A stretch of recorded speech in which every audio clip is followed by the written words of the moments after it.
Hechos capítulo 5. Hoy vamos a leer de los versículos 21 al 32. Voy a pedir por favor que me sigan con su vista en la lectura de la palabra. Dice así la palabra del Señor. Habiendo oído esto, entraron de mañana en el templo y enseñaban. Entre tanto, vinieron el sumo sacerdote y los que estaban con él y convocaron a concilio y a todos los ancianos de los hijos de Israel y enviaron a la cárcel para que fuesen traídos. Pero cuando llegaron los alguaciles no los hallaron en la cárcel, entonces volvieron y dieron aviso, diciendo: por cierto, la cárcel hemos hallado cerrada con toda seguridad, y los guardias afuera de pie ante las puertas, mas cuando abrimos, a nadie hallamos dentro. Cuando oyeron estas palabras, el sumo sacerdote y el jefe de la guardia del templo y los principales sacerdotes dudaban en qué vendría a parar aquello. Pero viniendo uno, les dio esta noticia: he aquí los varones que pusisteis en la cárcel están en el templo y enseñan al pueblo. Entonces fue el jefe de la guardia con los alguaciles y los trajo sin violencia, porque temían ser apedreados por el pueblo. Cuando los trajeron, los presentaron en el concilio, y el sumo sacerdote les preguntó, diciendo: ¿no os mandamos estrictamente que no enseñaseis en ese nombre? Y ahora habéis llenado a Jerusalén de vuestra doctrina, y queréis echar sobre nosotros la sangre de ese hombre. Respondiendo Pedro y los apóstoles dijeron: es necesario obedecer a Dios antes que a los hombres.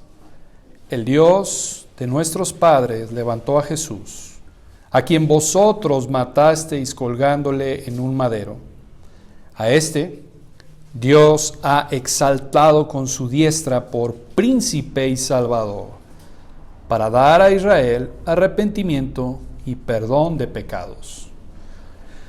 Y nosotros somos testigos suyos de estas cosas, y también el Espíritu Santo, el cual ha dado Dios a los que le obedecen. Señor, bendiga su palabra. Oremos.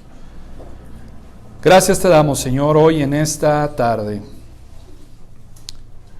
Gracias, Padre, porque nos permites estar aquí. Tú tienes un propósito. Yo te ruego, Padre, para que escuchemos estas palabras de vida, que penetren nuestro corazón. Señor, en realidad nosotros no entregamos nuestro corazón a ti. Tú lo obtienes y no nos pides permiso. Y gracias, Señor, por ello. Porque nadie te entregaría jamás su corazón. Te ruego, Padre, que te glorifiques, que te exaltes a ti mismo y salves, Señor, hoy en esta tarde. Que traigas salvación, que traigas, Señor, corazones nuevos. Te ruego para que la hermosura de tu Hijo Cristo sea expuesta hoy en esta tarde. Que nos maravillemos con tu evangelio. Por lo tanto, Señor, toma tú mi boca, habla tú. Habla tú, Señor, la palabra que tú tengas que hablar. Te ruego, Padre, para que tu Santo Espíritu, Él es el Maestro, Él es quien nos tiene que enseñar, Él es quien sella las palabras en nuestros corazones. Ayúdanos, Señor, ayúdanos a esforzarnos, quita cualquier estorbo, cualquier pensamiento, cualquier distracción, Señor. Y te rogamos, Señor, para que desnudes tu brazo poderoso y salves. En el nombre de Cristo Jesús. Amén. Bien, hermanos, hemos estado estudiando el libro de los Hechos y estamos precisamente en el capítulo 5 y vemos la persecución que la iglesia sufrió a manos precisamente del Sanedrín. Y la semana pasada titulé el sermón Las palabras de esta vida. Y hoy vamos a continuar viendo precisamente las palabras de esta vida, pero he titulado el sermón de esta mañana Arrepentimiento y perdón de pecados. El arrepentimiento y el perdón de pecados son parte precisamente de estas palabras vivas. de estas palabras que son precisamente verdaderas, que estas palabras precisamente preciosas, las palabras de esta vida. Y vemos en el versículo 20 un mandamiento que el ángel les da a los apóstoles después de que los libera, cuando los apóstoles han sido encarcelados. El ángel les dice: id y puestos en pie en el templo, anunciad al pueblo todas las palabras de esta vida. Y dijimos la semana pasada algo muy importante. El ángel no les dijo: váyanse, escondan, váyanse a otra ciudad. No, ve y preséntate en el templo, en el corazón de la corrupción, en el corazón de la mala enseñanza que se estaba haciendo. Ve y párate ahí y predica todas estas palabras. Anuncia al pueblo las palabras de esta vida. Y quiero que me acompañe, yo espero que haya traído su Biblia. Vamos a Deuteronomio, capítulo 32. Vamos a ir a varios pasajes precisamente para ver la hermosura de estas palabras de esta vida. Deuteronomio, capítulo 32, versículo 46. Este es un muy buen versículo para estudiarlo y meditarlo. Deuteronomio 32, 46. Dice la palabra: y les dijo: aplicad vuestro corazón a todas las palabras que yo os testifico hoy, para que las mandéis a vuestros hijos a fin, o sea, a propósito, de que cuiden de cumplir todas las palabras de esta ley. Moisés está escribiendo y dice: todas las palabras que escuchas, que has escuchado, aplícalas, vívelas, ponlas por obra. Versículo 47, porque no es cosa vana, no son palabras vanas, no es palabrería, es vuestra, ¿qué? Vida, vuestra vida, y por medio de esta ley haréis prolongar vuestros días sobre la tierra a donde vais pasando el Jordán para tomar posesión de ella. Subraya esa palabra, porque no es cosa vana, no son unas palabras vanas, no son unas palabras superficiales, no son unas palabras para tenerlas en poco, sino que es vuestra vida.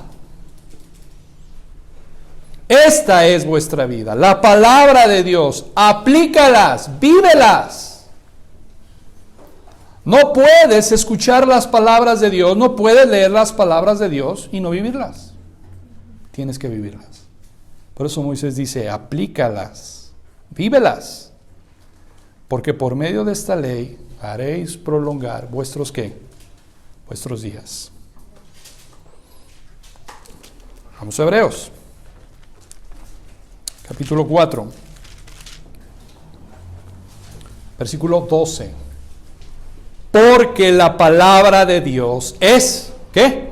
Viva y eficaz y más cortante que toda espada de dos filos, que penetra hasta partir el alma y el espíritu, separa lo almático de lo espiritual. Esa es la palabra de Dios.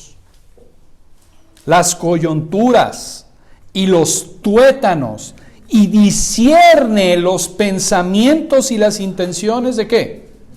Del corazón. Esta palabra es viva, pero no solamente es viva, es eficaz. Llega hasta lo más recóndito de tu ser.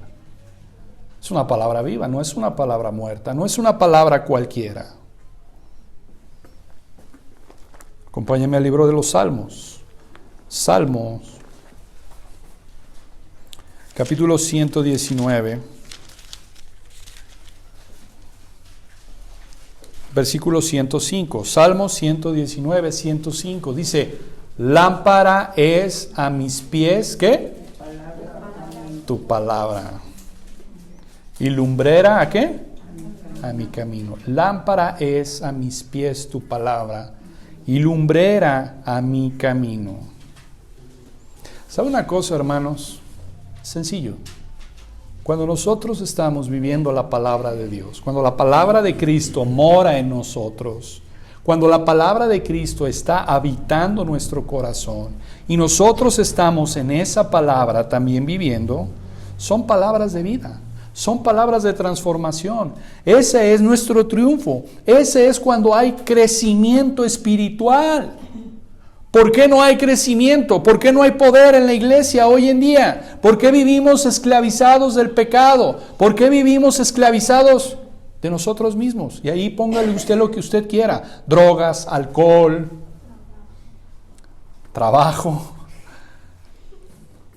lascivias. ¿Por qué vivimos? Porque la palabra de Cristo no está morando en nosotros. Porque si esa palabra estuviera morando en nosotros, esa palabra viva, esa palabra estuviera transformando nuestras vidas. Vamos a Isaías. Isaías capítulo 55.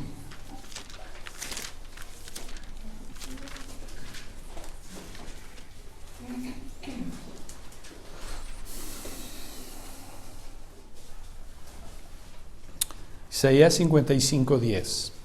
Dice la palabra: porque como desciende de los cielos la lluvia y la nieve, y no vuelve allá, sino que riega la tierra, y la hace germinar, y producir, y dar semilla al que siembra, y pan al que come, así será mi palabra que sale de mi boca. No volverá a mí vacía, sino que hará lo que yo quiero, y será prosperada en aquello para que la envíe. Y en este versículo, estos dos versículos, hermanos, hay dos cosas. O esa palabra es para vida, o esa palabra es para condenación. Pero la palabra de Dios no volverá vacía. Si tú estás hoy en esta mañana y te estás durmiendo o estás pensando en otra cosa, y no estás escuchando la palabra de Dios y tú la tienes por poco, esa palabra no volverá vacía al Señor. Esa palabra te va a juzgar. Esa palabra te va a juzgar. Esa palabra no es que la ignores. No la puedes ignorar, esta palabra. Y domingo a domingo, cuando vienes y escuchas la palabra y tú la ignoras, esa palabra se va a levantar contra ti y va a causar juicio. Esto es serio, hermanos.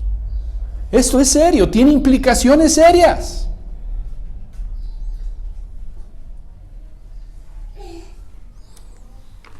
Vamos a 2 de Timoteo.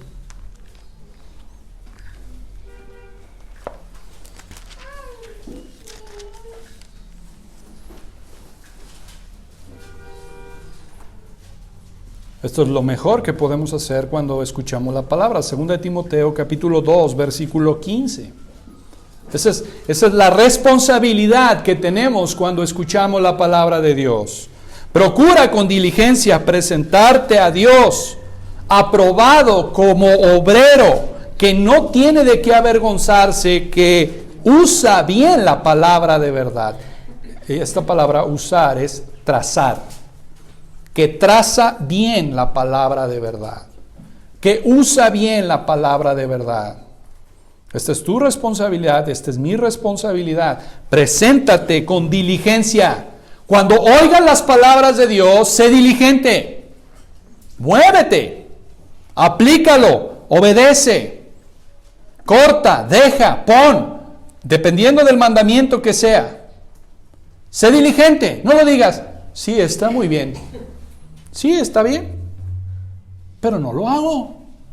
Eso no es ser diligente. Eso no es ser diligente. Eso es tener en poco la palabra de Dios. Cuando escuches la palabra de Dios, sé diligente, porque son palabras vivas, porque es la palabra de Dios. Es la palabra del Dios vivo y verdadero. Es la palabra del Dios 3 veces santo. Y su palabra no puede ser tomada en poco. Si tú tomas en poco esa palabra te va a juzgar. Las palabras de Cristo tienen poder. Eso lo vemos en Juan 12, 44 al 50. No lo busque, anótelo. Las palabras de Cristo tienen poder. Tienen poder para justificar y dar vida eterna. O, precisamente, para condenar. Esa palabra o te justifica o te condena. Es por eso que la palabra de Dios es viva y eficaz. Y la palabra de Dios debe de leerse, debe de exponerse, debe de explicarse y debe de aplicarse. Eso significa predicación expositiva. Leer la palabra, explicar la palabra, aplicar la palabra. Eso es precisamente predicación expositiva. Hermanos, ¿por qué es importante la palabra de Dios? Porque la salvación viene precisamente por la acción de la palabra de Dios. ¿Cómo lo sé? Juan 6:63. Y estas palabras que yo os he hablado son espíritu y son ¿qué? Vida. La salvación precisamente viene por la acción de la palabra de Dios. Y esto es lo que el ángel les dijo a los apóstoles: párate y anuncia estas palabras de esta vida. No solamente, hermanos, se tenían que parar y predicar y dar una enseñanza oral. No. Vea lo que dice 1 de Timoteo 4:12. 1 de Timoteo 4:12 dice: ninguno tenga en poco tu juventud, sino sé ejemplo a los creyentes en palabra, ¿qué más? Conducta, amor, espíritu, fe y pureza. Sé ejemplo a los creyentes en palabra. Muy bueno. Pero también en conducta, también en amor, también en espíritu, en fe y en pureza. ¿Por qué es importante, hermanos, esto? ¿Por qué no solamente de palabra? Bueno, vamos a Tito. Me encanta este pasaje. Tito 2:10. Tito 2:10. Dice la palabra: no defraudando, sino mostrándose fieles en todo, para que en todo adornen la doctrina de Dios nuestro Salvador. Wow, me gusta mucho este pasaje. O sea, tu conducta, tu vida, adorna ¿qué? Tu doctrina. Tu conducta adorna o afea tu doctrina. ¿Entiende? Pablo le dice a Tito: mira, que tu doctrina esté adornada por una conducta de piedad. Creo que es lo mejor que podemos hacer. Que nuestra doctrina esté adornada precisamente por una conducta de piedad. Esa es la doctrina de Dios, nuestro Salvador. Una vida adornada de piedad, no una vida de sufrimiento, de amargura, de resentimiento, de esclavitud al pecado, de dureza, de indiferencia. Cuando eso pasa, no estás adornando tu doctrina, sino que tu vida precisamente demuestra que hay una incongruencia entre lo que sabes y lo que vives.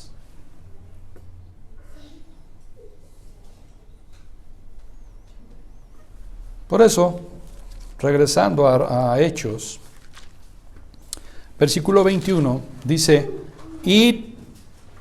habiendo oído esto, entraron de mañana en el templo y enseñaban.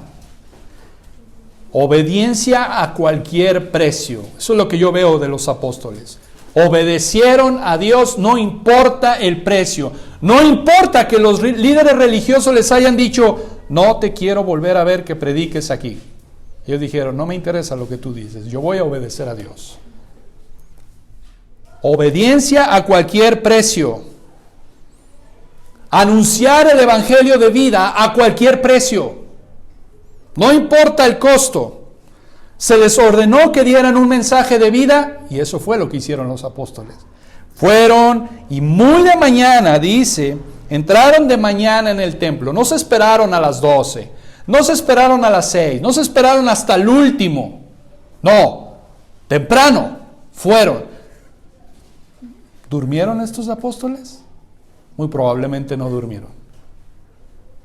Bueno, estamos cansados, estamos desvelados porque nos metieron en la cárcel. Y tú sabes que la cárcel ahí era de lo peor. Entonces necesito ir a echarme un baño, descansar un ratito y ya más al rato voy y predico. No, hermanos. Se presentaron diligentemente, obedecieron diligentemente la palabra de Dios y se presentaron desde muy temprano en el templo. ¿Y qué? Enseñaban. Enseñaban. Este es el verdadero cristianismo. Este es el verdadero cristianismo. Vida abundante. Vida abundante. Vida eterna. Vida en Cristo. Este es el verdadero cristianismo. Y me gusta mucho cómo precisamente el ángel dice anunciar estas palabras de esta vida. Ese es el evangelio. Ese es el evangelio. Palabras de vida. Palabras de vida. Ese es el evangelio de Cristo. El evangelio de Dios es las buenas nuevas, no a los pecadores, las buenas nuevas de Cristo. Ese es el evangelio. Las buenas nuevas de quién es Cristo. Ese es el evangelio. Palabra eterna, palabra en abundancia, palabra en Cristo. La palabra favorita de Pablo, en Cristo. Y me llama mucho la atención del versículo 21, precisamente, que dice ahí, enseñaban. Y esto es evangelizar, hermanos. Evangelizar consiste en enseñar. Enseñar un mensaje que contiene doctrina. Yo he escuchado muchas personas que dicen, a mí no me interesa la doctrina, me interesa Cristo. Es una contradicción, porque Cristo es doctrina. A mí no me interesa aprender doctrina. A mí solo me interesa Cristo. Algo está mal. Porque precisamente la doctrina contiene todas las enseñanzas de Jesús. Es más, todas las doctrinas apuntan ¿a quién? A Cristo. Todas las doctrinas apuntan a Cristo. Y precisamente es el mensaje que está contenido en las Escrituras. Desde el principio hasta el fin es enseñanza. Eso significa doctrina. Doctrina significa enseñanza, conjuntos de enseñanza. Eso es la doctrina. Y eso es precisamente lo que nosotros, por eso estudiamos, por eso tenemos las clases los martes, los jueves, a las 10 el domingo. Doctrina, enseñanza. ¿Para qué? ¿Para qué? No para hincharnos la cabeza con doctrina. No para hacer una iglesia que sabemos más doctrina. No, eso no es. Ese no es el propósito. El propósito de la doctrina, lo dije el martes, es precisamente, y lo he dicho durante todo este tiempo, es vivir vidas piadosas, vidas en santidad. Ese es el propósito, eso es a lo que apunta la doctrina, a vivir vidas piadosas, a vivir una enseñanza de verdad. Mire, dé la vuelta a Hechos. Esto es lo que nosotros, a lo que apuntamos, Hechos 1:1. En el primer tratado, oh Teófilo, hablé acerca de todas las cosas que Jesús comenzó, ¿a qué? A hacer y a enseñar. A hacer y a enseñar. La doctrina verdadera siempre te va a llevar a vivir una vida práctica, una vida de piedad. a que lo que sabes, lo hagas. A lo que sabes, lo vivas. Si solamente lo sabes acá, pero no lo vives, hay un problema. Y este es el ejemplo del Señor Jesús. Porque el Señor Jesús enseñaba como quien tiene ¿qué? Autoridad. Él no enseñaba como los religiosos. Él no enseñaba como los religiosos. De hecho, Jesús dijo, todo lo que digan los fariseos que hagan, háganlo. Pero no ¿qué? No hagan conforme a sus obras. El problema de los fariseos, el problema de los religiosos es que saben, enseñan, pero no lo hacen, no lo viven, no lo practican. No viven para la piedad. Y yo creo que una buena pregunta que tendríamos que hacernos en el tribunal de nuestras conciencias es, ¿y yo? ¿Sé doctrina pero no la vivo? ¿No la vivo con mi familia? ¿Con mi esposa? ¿Con mi esposo? Hace tiempo yo les había dicho esto, y yo creo que es bueno que lo tengamos que hacer otra vez. Hermanos, pregunten a su esposo o a su esposa, a sus hijos, a sus padres, ¿soy cristiano?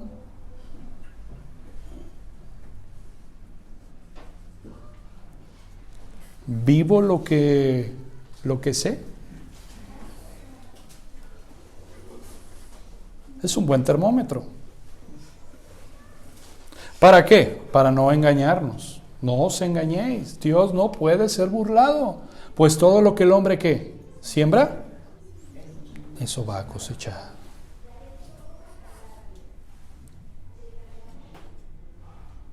En síntesis, hermanos, el Evangelio es toda la Biblia. La belleza del Evangelio está contenida precisamente desde Génesis hasta Apocalipsis. Porque desde Génesis hasta Apocalipsis apunta, el fin de la ley es ¿quién? Cristo. El punto al que se apunta, el propósito de todo es Cristo. Es Cristo. Ahora, versículo 22 al 25 de Hechos, nos dice pues que convocaron al concilio, todos los ancianos de Israel, enviaron a la cárcel para que fuesen traídos.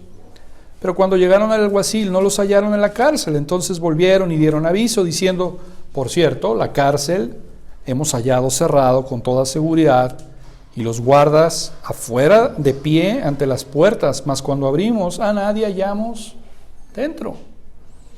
Y es curioso, hermanos, porque el Sanedrín se juntaba en el lado oeste del templo y el pórtico de Salomón estaba en el lado este.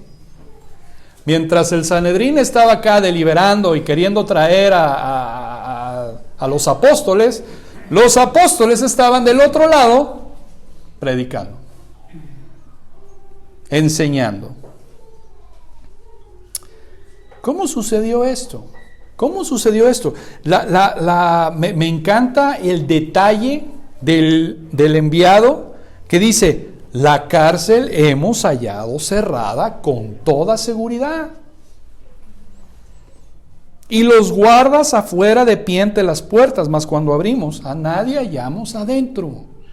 Eso debió de haber sido, ¿qué? Un shock. La cárcel está bien cerrada, la puerta está bien cerrada, los guardias están afuera parados y no hemos encontrado a estos hombres. ¿Cómo sucedió esto? Algo sobrenatural solamente. Algo sobrenatural, debió de haber sido algo sobrenatural, una cárcel bien cerrada y estos hombres de repente están afuera enseñando. No se escondieron, no se fueron a sus casas, no se fueron a otra ciudad, no fueron a los montes, no, estaban en el templo enseñando. Algo misterioso, algo milagroso. Y esto precisamente nos indica de todas las obras sobrenaturales que estaban sucediendo en Jerusalén. respaldando a su iglesia, una y otra vez sucediendo milagros, pero los líderes religiosos tenían el corazón ¿qué? Duro, entenebrecido. No. Los saduceos no creían en los ángeles. Y fue un ángel el que fue a abrir la cárcel. Por eso dije la semana pasada o antepasada, Dios tiene sentido del humor. Lo que no creían ellos va y pasa. Lo que no creían ellos de la resurrección, Cristo resucita. Y ahí están esas obras sobrenaturales que acabamos de leer ahorita en Juan 10. No me creas a mí, ¿cree qué? A las obras que he hecho. Ahí están las obras, no las puedes negar. Mas sin embargo, no la creen. No la creen. Y estas cosas precisamente demuestran el carácter divino, el carácter de Dios, respaldando Dios a su iglesia. Diciendo, solamente Dios es capaz de hacer estas cosas. Solamente Dios es capaz de hacer estas cosas. Versículo 25, viene alguien y les da esta noticia: he aquí, los varones que pusisteis en la cárcel están en el templo y enseñan al pueblo. ¿Qué? ¿Cómo es posible que estos hombres, nosotros, la máxima autoridad de Israel, hemos dado una orden y estos hombres nos están desafiando, nos están desobedeciendo? No se fueron a escapar, no se fueron a esconder, sino que están enseñando, no se esconden, sino que audazmente están enseñando a Cristo. Audazmente enseñan a Cristo. Y hermanos, el mismo hecho de que ellos al día siguiente de su encarcelamiento estuvieran testificando a Cristo es un milagro. Es un milagro. Porque la carne, usted le dice a la carne: patitas, ¿para qué te quiero? Vámonos. Pero Dios les dijo: no, ve a predicar.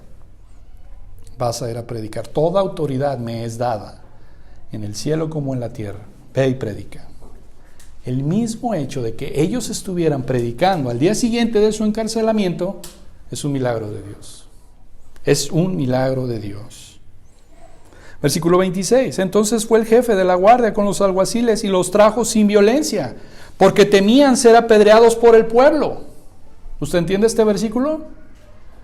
No que los apóstoles iban a ser apedreados por el pueblo. Las autoridades iban a ser apedreadas por el pueblo. No los apóstoles, sino las autoridades. Y viene una pregunta: ¿por qué el pueblo apedrearía a estos líderes religiosos? ¿Por qué los apedrearía? ¿Sabe por qué? Bueno, los apóstoles están sanando personas, están curando enfermos, están liberando precisamente a cautivos. Hay salvación, hay la manifestación de Dios. Y el pueblo mismo quería que ellos siguieran predicando el evangelio. Por eso los iban a apedrear a las autoridades.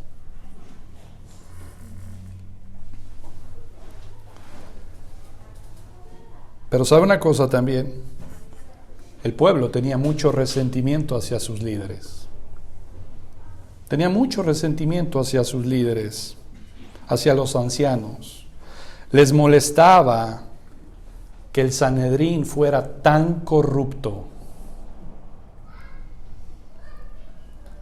Ellos sabían, hermanos, que el templo era el centro de todas sus corrupciones.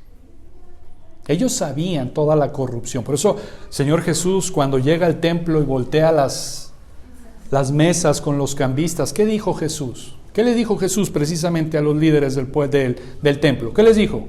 ¿Habéis hecho mi casa qué? Cueva de ladrones. El pueblo sabía de las corrupciones. El pueblo sabía de las tranzas de los líderes religiosos. Por eso es que había mucho resentimiento hacia con ellos, hacia los ancianos. Les molestaba su corrupción, les molestaba la opulencia en la que ellos vivían.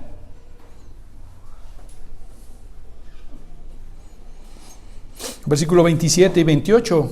Precisamente aquí están dos acusaciones que hace el Sanedrín en contra de los apóstoles. Cuando los trajeron, los presentaron en el concilio y el sumo sacerdote les preguntó, diciendo, ¿no os hemos mandado estrictamente que no enseñaseis en ese nombre? Fíjense, ni siquiera dicen el nombre de Jesús. En ese nombre, despectivamente. Ni siquiera dicen el nombre del Señor. Pero vea precisamente que dice en ese nombre, y ahora habéis llenado a Jerusalén de vuestra doctrina y queréis echar sobre nosotros la sangre de ese hombre. Dos acusaciones. Número 1, has inundado Jerusalén con esta enseñanza. ¡Wow! ¡Qué hermosa acusación! ¡Qué hermosa acusación! Si algo me gustaría ser acusado sería de esto. Has llenado la ciudad en donde vives de esta enseñanza. Esto debería de ser precisamente motivante también. O sea, me gustaría que de nosotros dijeran, ustedes, comunidad Dios de Esperanza, han llenado esta ciudad, han inundado esta ciudad con esta enseñanza bíblica. Wow, eso sería hermoso. Eso sería muy buena acusación. Han enseñado Guadalajara con esta doctrina bíblica. Han inundado Guadalajara con esta doctrina bíblica. Me gustaría mucho que esa fuera nuestra acusación. Vea la acusación que hacen los líderes. Has llenado a Jerusalén con tu doctrina, con tu enseñanza. Y más que una acusación, debió de haber sido un elogio para ellos. Porque dice en Mateo 28, ¿qué? ¿Id y qué? Id y haced discípulos a todas las naciones. ¿Comenzando en dónde? Jerusalén, Judea, Samaria y hasta lo último de la tierra. Ahí van, estaban obedeciendo al Señor. Según la acusación de estos líderes, llenaste toda la ciudad de esta doctrina, de esta enseñanza. Y la acusación número 2, nos estás haciendo responsables de la sangre, de la muerte de ese hombre. Muestra la falta de voluntad para decir Jesús. Ni siquiera querían decir Jesús. De ese hombre. Pero mire, acompáñeme a Mateo 27.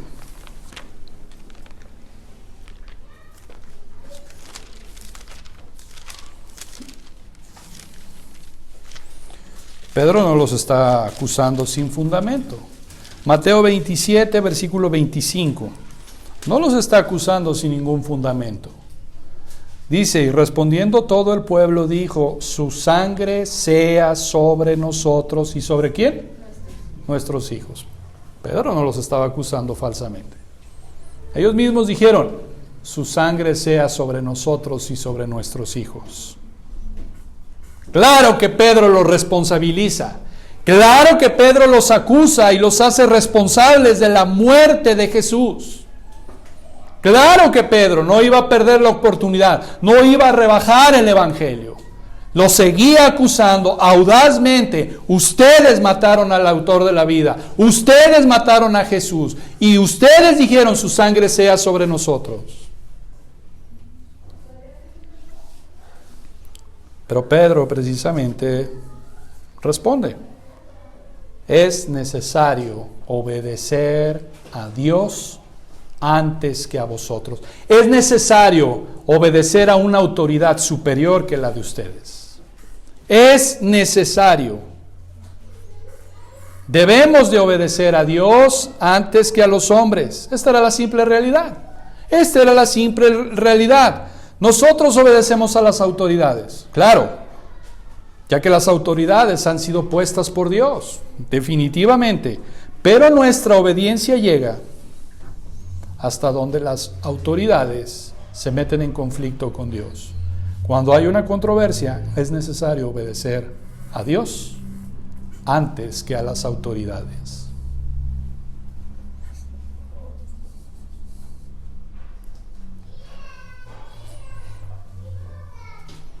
Vamos a obedecer a Dios, no al hombre. Vamos a obedecer a Dios. De hecho, cuando te conviertes, cuando eres un convertido, cuando eres un creyente, confiesas a Jesús ¿cómo? ¿Como tú qué? Señor y Salvador. Cuando te conviertes, cuando eres nacido de nuevo, confiesas a Jesús como tu Señor, como el soberano, como aquel que tengo que obedecer.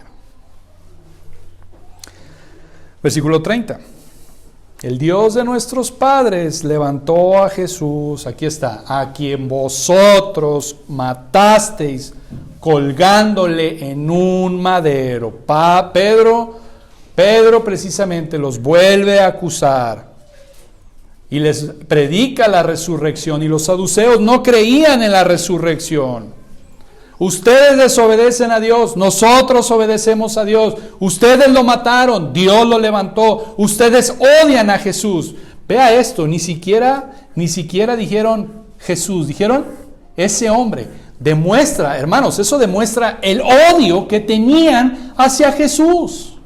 Y esto es muy importante, por lo que va a venir más adelante en la exposición.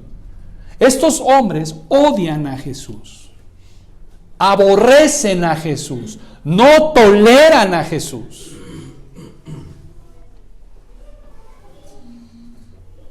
¿Recuerda lo que Dios dijo acerca de su Hijo Cristo? Este es mi Hijo amado, en quien tengo ¿qué? Complacencia. Hermanos, esta es la diferencia entre un creyente y un no creyente. ¿Cuál? El mandamiento con respecto a su Hijo y todo lo que nos ha mandado hacer.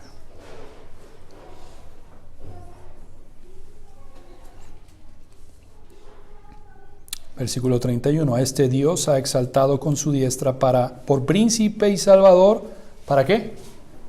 Para dar arrepentimiento y perdón de pecados.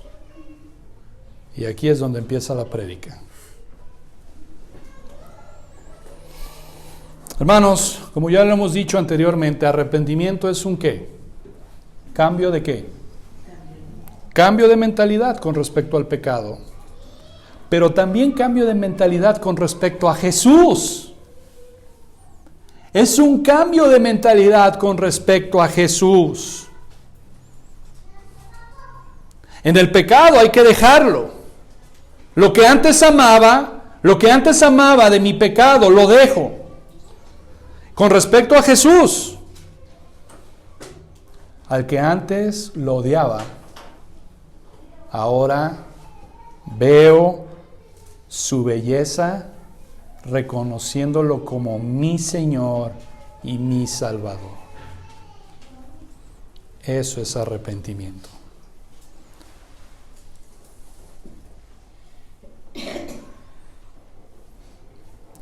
Pero empieza diciendo: Dios ha exaltado con su diestra por príncipe y salvador para dar arrepentimiento. Para dar, subraya esta palabra. Para dar. ¿Por qué? Porque, hermanos, precisamente todo lo que tiene que ver con la salvación es un don de Dios, es un regalo de Dios, es una misericordia especial de Dios.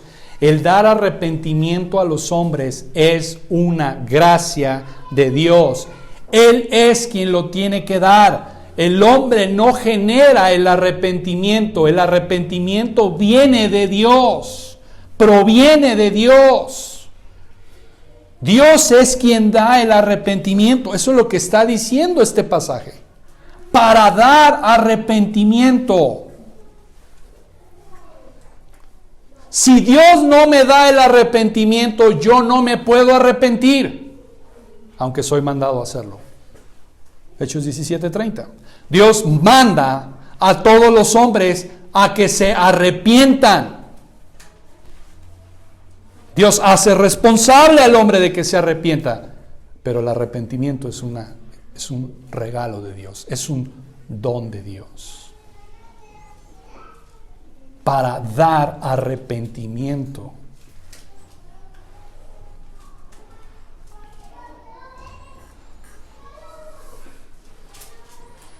La doctrina del arrepentimiento, hermanos, es la doctrina correcta del Evangelio.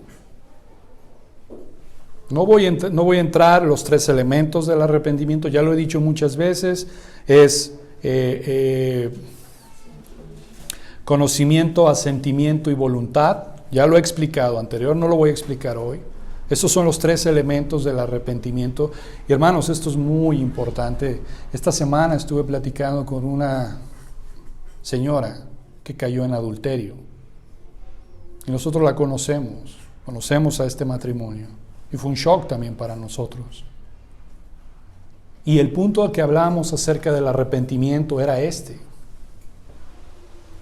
Puedes tener conocimiento de lo que es el arrepentimiento, puedes tener el sentimiento del dolor en tu corazón, pero si no te alejas de ese adulterio, sigues en esta misma condición. Y hermanos, esto es triste, y es triste porque pues ellos han escuchado mucho tiempo de la palabra y ella se dice que es cristiana. Y está pasando por un momento muy difícil.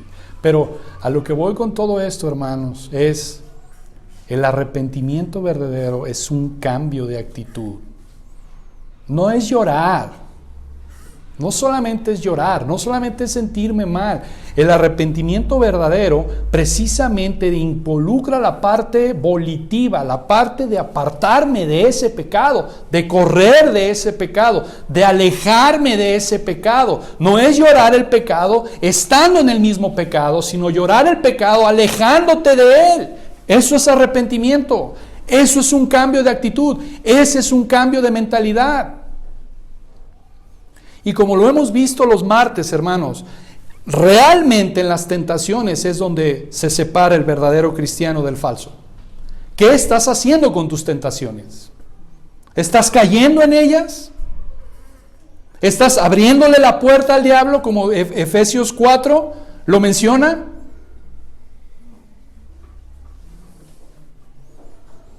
El arrepentimiento es mucho más el hecho de definir algo en nuestras mentes. El arrepentimiento, hermanos, para que lo entendamos, es un estilo de vida. Es un estilo de vida.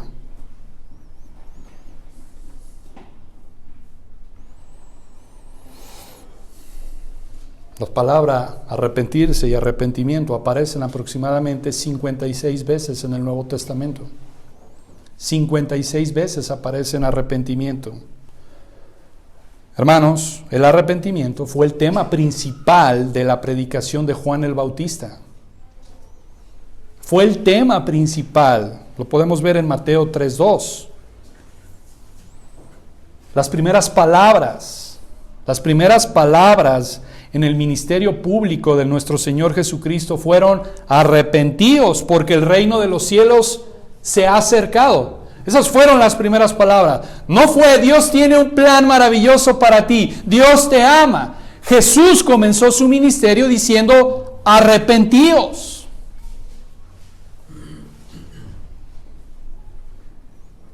El Señor Jesús también nos dice que el propósito de su venida fue, en Lucas 5:32, es llamar a los pecadores al arrepentimiento.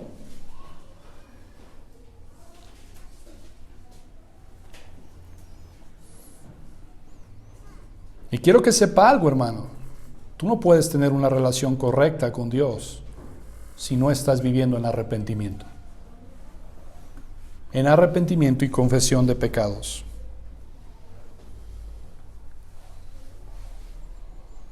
Es realmente, hermanos, maravilloso cómo el Dios 3 veces santo, el Dios que está airado con el pecador, el Dios que odia el pecado y que el hombre odia a Dios. ¿Quién puede pensar que Dios se interese en hombres pecadores? ¿Quién puede pensar? ¿Para qué? Para concederles arrepentimiento y perdón de pecados. Y una de las implicaciones, hermanos, con respecto al arrepentimiento es Dios es más grande que mi pecado.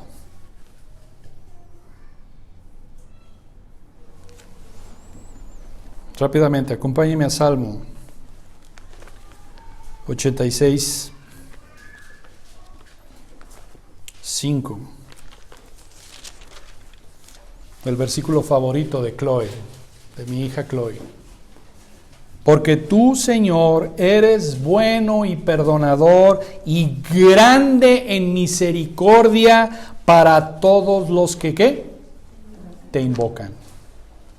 Eres bueno y perdonador y grande en misericordia para todos los que te invocan.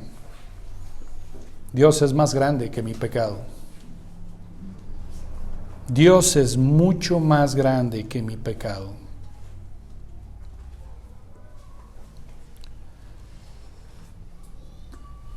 De hecho, hermanos, el arrepentimiento, lo que nos demuestra del corazón del hombre es que el arrepentimiento es indispensable para el corazón del hombre. ¿Por qué? Porque el corazón del hombre es ¿qué? Perverso, malvado, corrupto. Es necesario el arrepentimiento.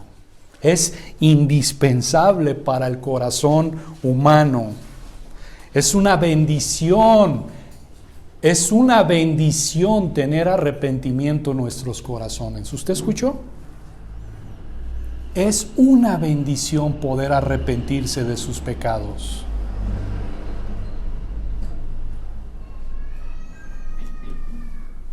¿Qué es el arrepentimiento? Tal vez hemos pensado mucho, ¿qué es el arrepentimiento? Bueno, le voy a dar una definición. Dice, ¿qué es arrepentimiento?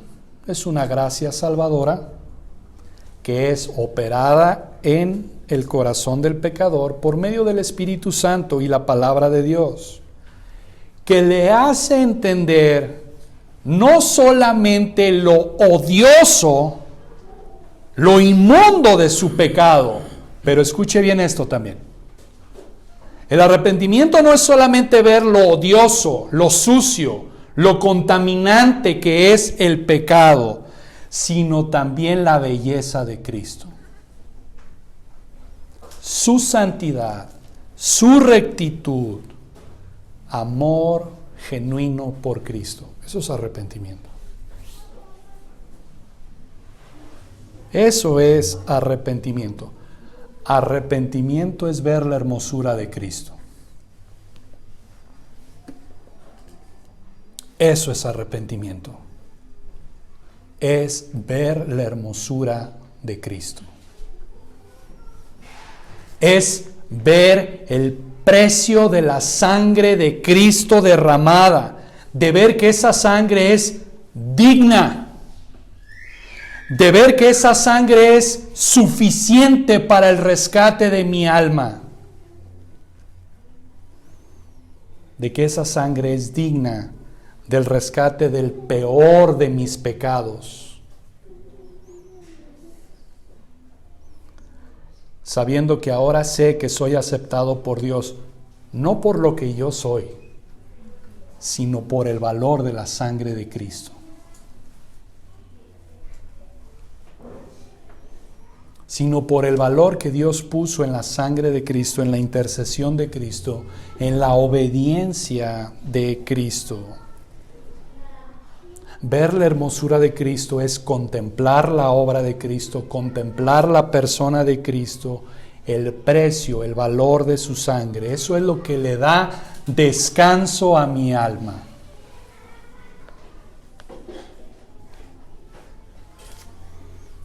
Hermanos, lo dije en la clase el jueves al finalizar. hoy en la clase de las 10. Escuche bien esto. Si tu amor por Dios viene solamente del sentimiento, porque Dios te ama, o porque Cristo ha muerto por ti, o algo similar, la fuente de tu amor no es el amor de Dios, es amor propio. Es un amor convenenciero. Hermanos, los demonios creen y tiemblan. Y los demonios, como la mayoría de las personas, pueden tener conocimiento entre comillas de Dios, pero entre más conocen a Dios, más lo rechazan y más lo odian.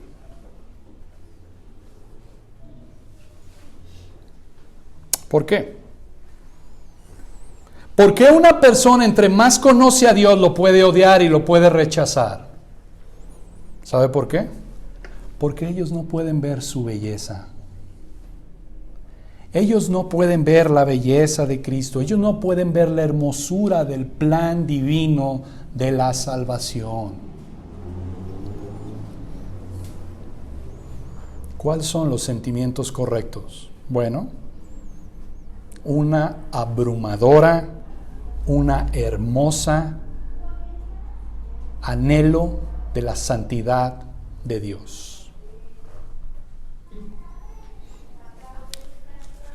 Vamos a 2 de Corintios. Les dije en la clase que les iba a dar versículos de lo que estoy diciendo. Aquí está en la palabra de Dios.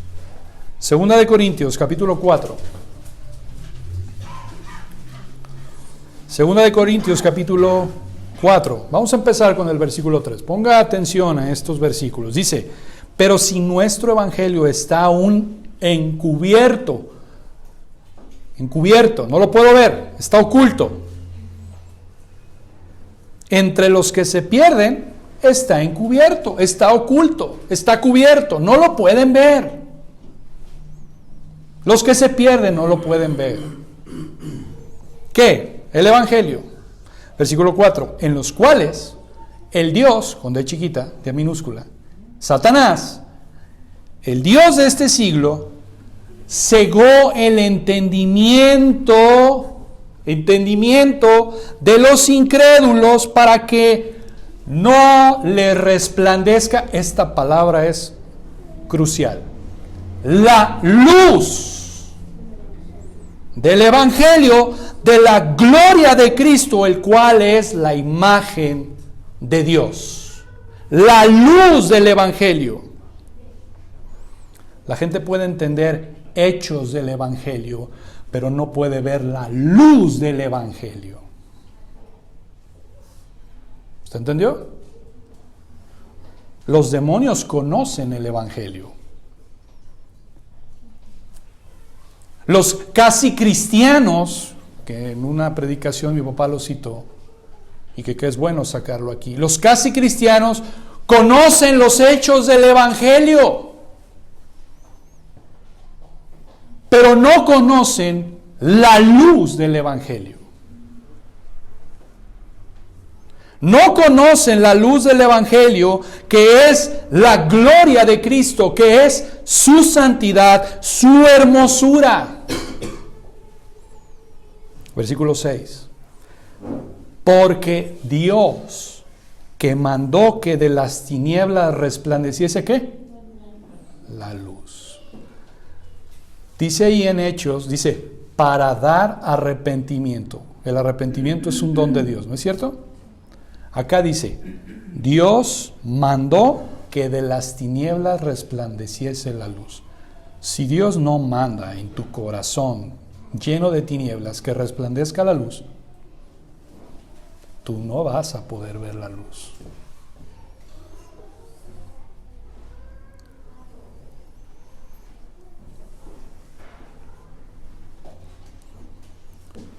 Es el que resplandeció en nuestros corazones para iluminación del conocimiento de la gloria de Dios en la faz de Jesucristo.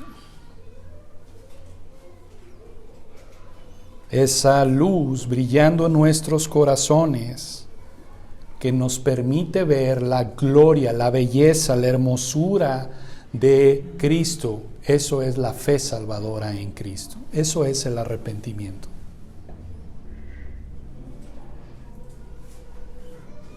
¿Por qué? Por esto, hermanos. Porque la belleza de Cristo cautiva nuestra voluntad.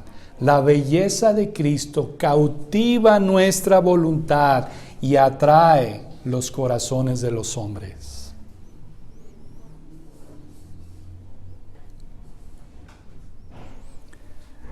El sentido de la belleza de Cristo es el inicio del arrepentimiento y de la fe verdadera.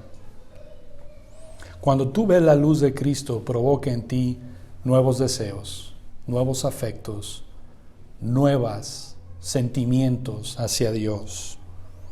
Provoca buscar las cosas de Dios. Provoca buscar santidad de Dios. ¿Tú quieres saber si la luz de Cristo ha resplandecido en tu corazón? Ve tu vida. ¿Busca la santidad? ¿O solamente estás buscando religiosidad? ¿O ni siquiera estás buscando eso?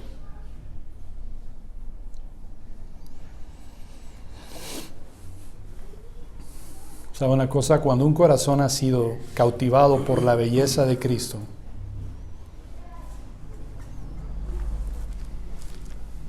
es lo que dice en el versículo 32, Pedro.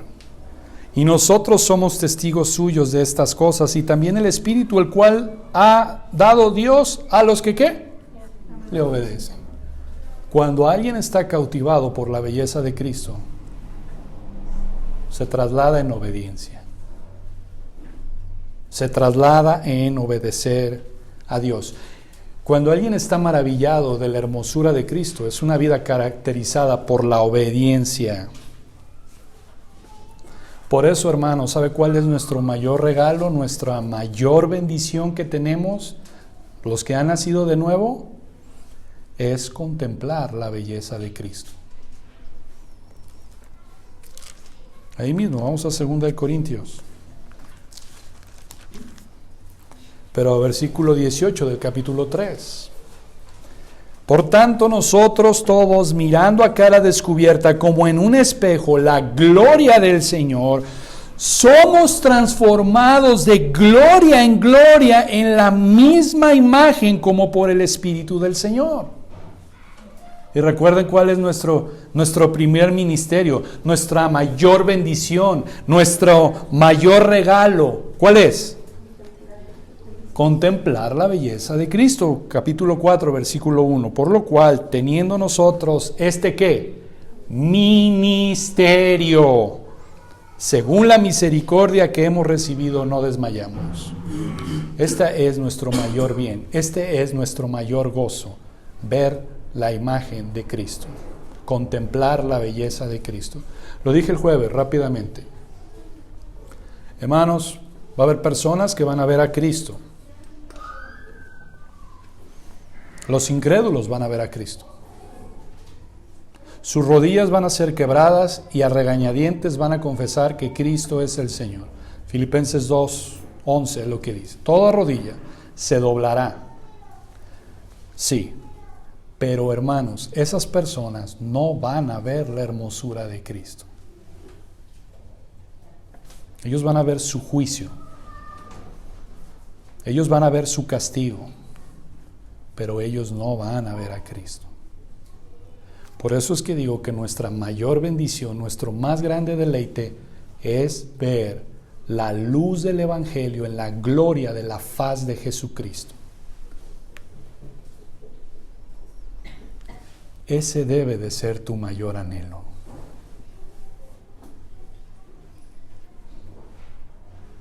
Y cuando Cristo ves la hermosura de Cristo, entonces el versículo de Filipenses 4:18 no es tan difícil. Y todos los demás versículos que vemos en la palabra de Dios no son tan difíciles porque estamos contemplando la gloria de Cristo. Y hermanos, eso es lo que queremos como iglesia, que cuando vengan y estén las enseñanzas, puedan ver y contemplar a Cristo, puedan ver la luz y la hermosura de Cristo. No para que salgan con más información en su cabeza, sino para que puedan vivir la vida cristiana contemplando a Cristo. Hermanos, ¿has visto a Cristo así? ¿Has contemplado la hermosura, la luz del Evangelio? ¿Lo has contemplado así?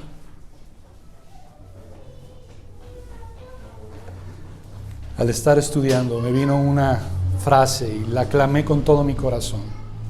Dios, sella la luz y la hermosura de Cristo en mis ojos. Leonard Ravenhill decía, Dios sella la eternidad en mis ojos. Yo le cambié un poquito y le puse, Dios sella la luz y la hermosura de Cristo en mis ojos.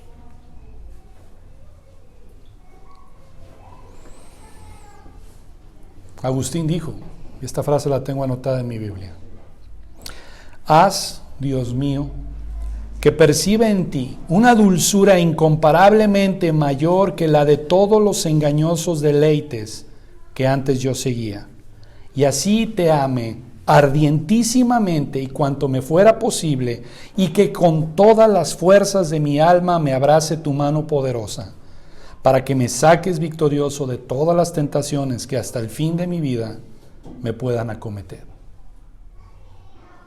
Dios mío, haz que perciba en ti una dulzura incomparablemente mayor que cualquier deleite de este mundo. Esos son los términos en los cuales tenemos que pensar los mandamientos de Dios.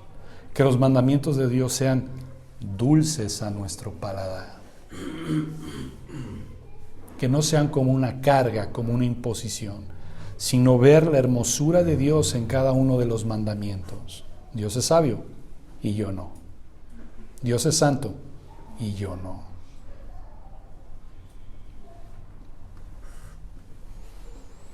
Voy a dar una ilustración del arrepentimiento que me encontré muy buena. Dice así.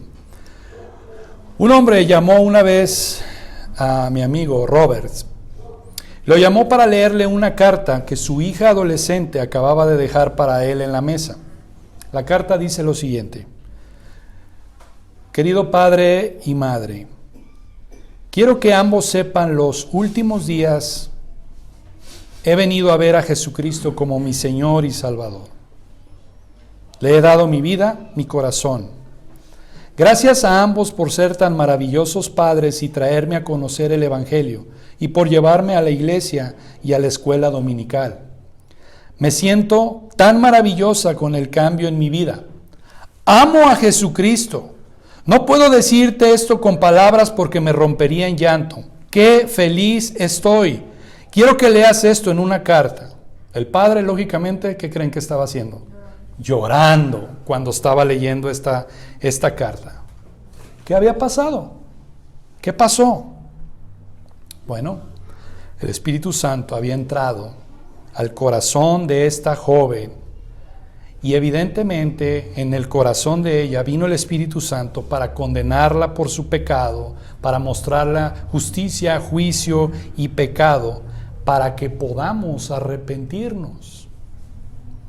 Ella se había visto culpable delante de Dios y sin embargo vio otra cosa: la belleza de Cristo, la gloria de Jesús, la gloria del Señor y Salvador, el maravilloso amor que había mostrado en la cruz por el derramamiento de su sangre y de su muerte. Ella vio la belleza de Cristo y su corazón rompió en afecto por Él. Eso es arrepentimiento. Eso es arrepentimiento. Por un lado sientes el peso de tu pecado, la condenación, pero Dios no nos deja ahí. Cuando viene el verdadero arrepentimiento, muestra el pecado, pero también muestra al hermoso Cristo. Muestra la belleza de Cristo.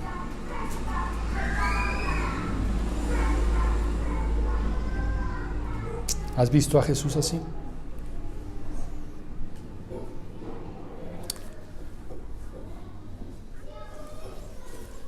Si tú no has visto a Jesús así,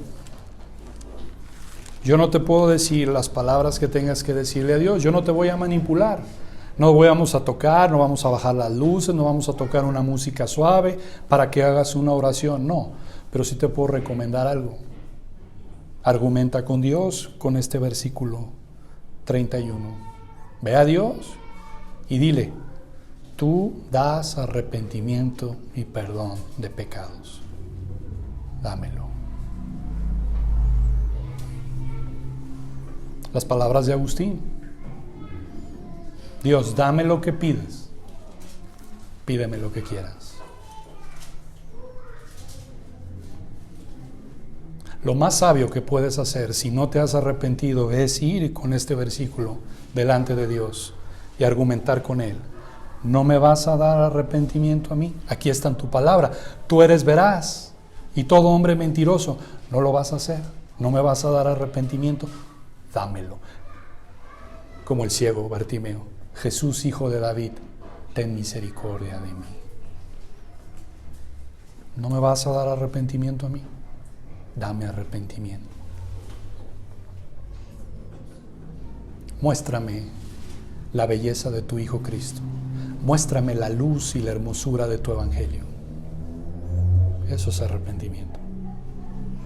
Yo te digo una cosa: si tú vas a Dios y le pides arrepentimiento, dice Jesús, no lo digo yo, el que a mí viene, yo no le echo fuera. Ve a Él. Ve a Él en arrepentimiento. No esperes a que sea demasiado tarde, porque a este Dios ha exaltado con su diestra por príncipe y salvador, para dar a Israel arrepentimiento y perdón ¿de qué? De pecados. ¿Son palabras de vida o no son palabras de vida? Son las palabras más hermosas que podemos escuchar. Oremos. Bendito Padre, gracias te damos, Señor, porque tú te dignas a darnos tu palabra, y tu palabra es viva y eficaz, Señor. Y gracias por tu palabra, y te ruego, Señor, que tú des arrepentimiento a aquel que no tiene. Pero te ruego para que provoques tú en él ese clamar, ese deseo de arrepentimiento. Hoy es el día aceptable. Te ruego, Señor, porque esto sea una realidad. Gracias, Padre. Y te ruego para que nos sigas mostrando la hermosura, la belleza, la luz del Evangelio. En el nombre de Cristo Jesús. Amén.